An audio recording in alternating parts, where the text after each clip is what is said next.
And I'd like to mention Wilton Felder. Although Wilton passed away last fall, I didn't learn about it until just a few weeks ago.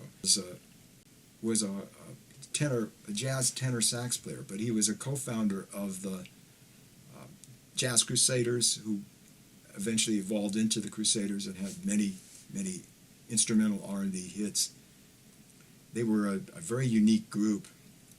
For one thing, most jazz organizations, most jazz ensembles are a leader with some sidemen. You know, that was the traditional thing. And the Jazz Crusaders all went to high school together in Houston, Texas, and became a band, started writing their own songs, and then relocated to Los Angeles and got a deal with Pacific Records and started putting out albums. I bought their first 2 albums. I was just a kid, but they were like my heroes. I was a trombonist at the time, and Wayne Henderson was my favorite trombonist. They had a front line of a trombone and a tenor sax, and Wilton Felder had a real hard bop, strident, linear sound, but he had a lot of that R&B, that Texas R&B sax sound that they used in a lot of the 50s records. They had such a good feel for that, and so they were never ashamed to let themselves get really down home. You know, but although they could do straight ahead jazz, and they did it, and they could play really lush things and ballads, and it was great. But in the 70s, they changed their name to the Crusaders, and had a lot of hits. And they were on ABC, and with the Faragher brothers, we were on ABC, so I got a lot of free albums. Crusaders, swag. Yeah.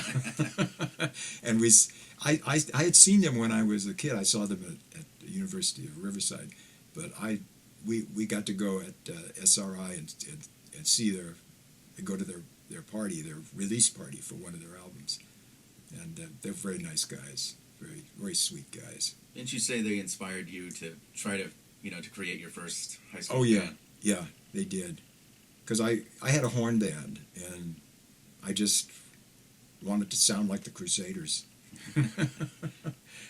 And Wilton also turned out to be a great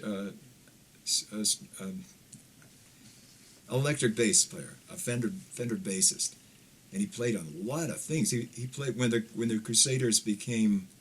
Jazz Crusaders became the Crusaders. It was always Wilton Felder who was playing those funky bass parts, but he played on when Motown moved to L.A. and the Jackson 5 cut "I Want You Back" and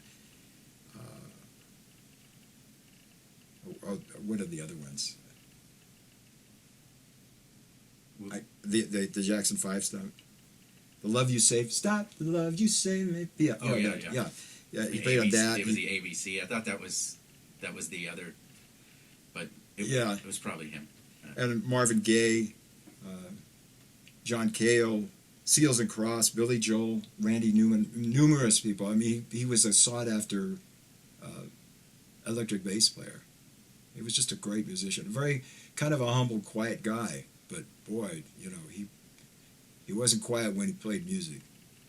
Well, you must be good if you're being sought after from everybody, from Randy Newman to the Jackson 5. It's quite a wide range. So we have the music that these beautiful brothers and sisters left us, and that will always be there. And we're thinking about these people that we lost. And the best way to admire them and to honor them is to listen to their music and listen to the songs and make sure that the music itself doesn't die. Yeah. So we're going to leave you with that. Keep grooving the music. We'll be back with another show very soon. We love you. Good night. Good night.